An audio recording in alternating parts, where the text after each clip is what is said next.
नमस्कार दोस्तों, हमारी आज की कहानी का नाम है तकलीफ।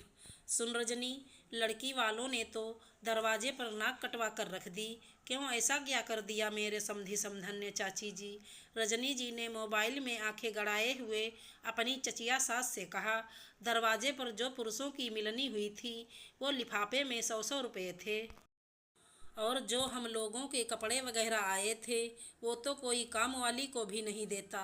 तुमने तो लड़के की माँ होते हुए भी सब कुछ कितना अच्छा लिया दिया, लेकिन उन्होंने लड़की वाले होते हुए भी हमारी इज्जत नहीं रखी, हर जगह बेइज्जती की। आप जब मिलिएगा तो खूब सुनाना। तुमसे ना हो पाए तो हमें बताना, हम तो भर भर कर सुनाएंगे। उसमें सुनना सुनाना क्या, शादी राजी खुशी संपन्न हो गई, बस मेरे लिए ये बहुत बड़ी बात है। अब ऐसी छोटी छोटी तुच्छ बातें उठाकर अपने रिश्ते खराब नहीं करना चाहती। जो बीत गई वो बात गई।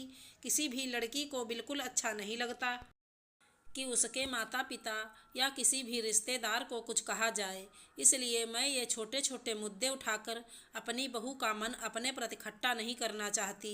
रजनी जी को याद आया, जब वो शादी होकर आई थी, छोटी छोटी बातें निकाल निकाल कर उसे हर कोई रिश्तेदार, सासू माँ की सहेलियाँ सब सुनाकर चली जाती, और वो चुपचाप आंखों में आंसू लिए सुनती रहती। सासू माँ भी सबका साथ देती, उनकी हाँ हाँ करती। हर वक्त उसके माता पिता, भाई बहन सबको उलाहने दिए जाते। शादी वाले दिन बारिश ने सारी व्यवस्था बिगाड़ कर रख दी। इसका भी सारा दोष रजनी के पिताजी को दिया गया। रिश्तेदारों ने खोज खोज कर दोष निकाले, जो अच्छा था उसे भी बढ़ा चढ़ा कर बुरा बताया। हर वक्त उठते बैठते उसके मायके वालों को उल्टा सीधा बोला जाता। ऐसा लगता शादी क्या हुई तो लड़की के माता पिता को कुछ भी कहने का सर्टिफिकेट मिल गया। रिश्तेदार तो कुछ दिन रहकर आग लगाकर चले गए, और उसकी सजा जीवन भर रजनी को मिली। उसे मायके नहीं भेजा जाता, फोन पर एसटीडी लाक लगा कर रखा जाता, चिट्ठी पत्री लिखने पर भी रोक, यहाँ तक कि अगर मायके से माता पिता या भाई बहन अपनी तरफ से मिलने आ जाते तो मिलने नहीं दिया जाता, और अपमान किया जाता वो अलग। आज भी कोई शादी की बात करने लगता है तो उसे अच्छा नहीं लगता, क्योंकि उसकी शादी से जुड़ी कोई अच्छी यादें तो किसी ने बनने ही नहीं दी। बस बुरी यादें सब हर समय उसे सुनाकर याद दिलाते। उस शादी ने जिंदगी भर की टीस दे दी। अगर उस समय उसके सास ससुर ने रिश्तेदारों की बातें ना सुनकर अपने बहू के माता पिता की परिस्थितियों को समझकर उन्हें पलटकर जवाब दिया होता तो उनकी हिम्मत कभी नहीं होती रजनी के मायके वालों को कुछ भी उल्टा सीधा कहने की और शादी की व्यवस्था पर अंगुली उठाने की। लेकिन वो लोग खुद ही तैयार बैठे रहते थे। उन्हें ये बिल्कुल नहीं चिंता थी कि इन सब बातों से बहू के मन पर क्या गुजरती है। किसी भी लड़की को अपने माता पिता, भाई बहन बहुत प्यारे होते हैं, और कोई उन्हें बुरा भला कहता है तो उन्हें बहुत तकलीफ होती है, लेकिन कोई ये बात नहीं समझता।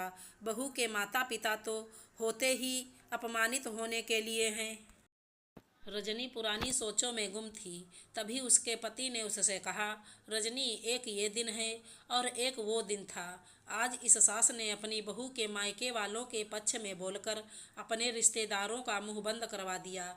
एक मेरी माँ थी जो रिश्तेदारों की बातों में आकर तुम्हें मानसिक रूप से कितनी तकलीफ देती थी। उस समय शायद मैं भी नहीं समझता था कि अपने ही माता पिता के बारे में कोई गलत बोले तो कितनी तकलीफ होती है। छोटी छोटी बातों को बड़ा बनाकर जिंदगी भर की टीस दे देते हैं ये रिश्तेदार। किसी को भी इनकी बातों में ना आकर अपने पारिवारिक संबंधों पर ध्यान देना चाहिए।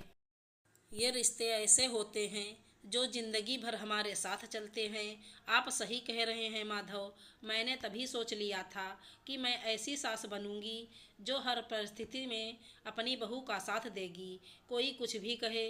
दोस्तों, शादी ब्याह में तो छोटी मोटी कमियां हो ही जाती हैं, लेकिन हम सभी का फर्ज बनता है कि उन्हें बेमतलब तूल देकर बढ़ाएं नहीं।